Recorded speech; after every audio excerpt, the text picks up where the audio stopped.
अऊज़ु बिल्लाहि मिनश शैतानिर रजीम बिस्मिल्लाहिर रहमानिर रहीम व इज़ नज्जैनाकुम मिन आलि फ़िरऔना यसूमूनकुम सूअल अज़ाबि युज़ब्बिहूना अब्नाअकुम व यस्तहयूना निसाअकुम। याद करो वो वक्त जब हमने तुमको फ़िरौनियों की ग़ुलामी से निजात बख्शी। उन्होंने तुम्हें सख्त अज़ाब में मुब्तला कर रखा था। तुम्हारे लड़कों को ज़िबा करते थे और तुम्हारी लड़कियों को ज़िंदा रहने देते थे। वफ़ी ज़ालिकुम बलाउम मिन रब्बिकुम अज़ीम, और इस हालत में तुम्हारे रब की तरफ से तुम्हारी बड़ी आजमाइश थी।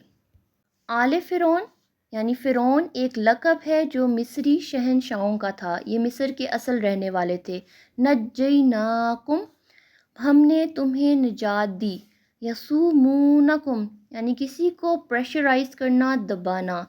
यहाँ बनी इसराइल का हाल बयान किया जा रहा है जिससे अल्लाह ताला ने इन्हें निजात दी थी। बनी इसराइल हज़रत यूसुफ़ अलैहिस्सलाम के ज़माने से मिस्र में आबाद थे। हज़रत यूसुफ़ अलैहिस्सलाम मिस्र अल्लाह ताला की हिकमत से पहुँचे थे क्योंकि इनको इनके भाइयों ने कुएं में डाल दिया था और अल्लाह ताला ने इन्हें वहाँ से निकाल कर मिस्र का बादशाह बना दिया था और इनकी खिलाफत मिस्र में बहुत ज़माने तक रही।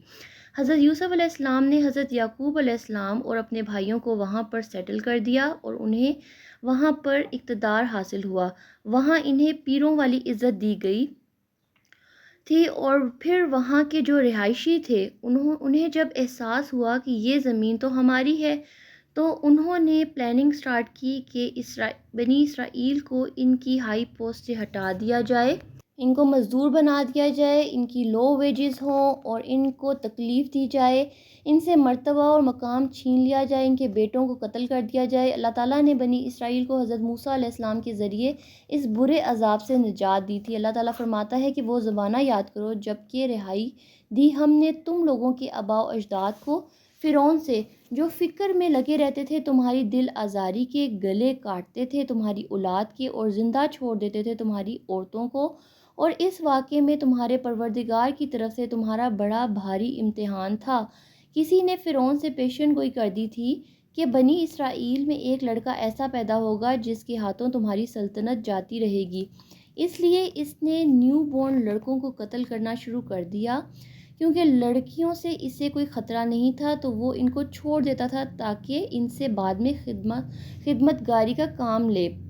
अल्लाह ताला इस आयत में याद करवा रहा है कि मैंने तुम्हें इस मुसीबत में रिहाई दी। जब मुसीबत होती है तो इसमें इम्तिहान सब्र का होता है, और जब अल्लाह ताला रिहाई देते हैं, निजात मिलती है, तो निजात नेमत है और नेमत में शुक्र का इम्तिहान होता है। बैकग्राउंड बयान करने का मकसद ये है कि एक तरफ अल्लाह ताला ने तुम पर एहसानात ये किए हैं और दूसरी तरफ तुम्हारे ये करतूत हैं जो इन एहसानात के जवाब में तुम करते रहे हो। और आजमाइश इस बात की है कि इतनी बड़ी मुसीबत से मौजज़ाना तरीके पर निजात पाने के बाद भी तुम अल्लाह ताला के शुक्रगुज़ार बंदे बनते हो या नहीं।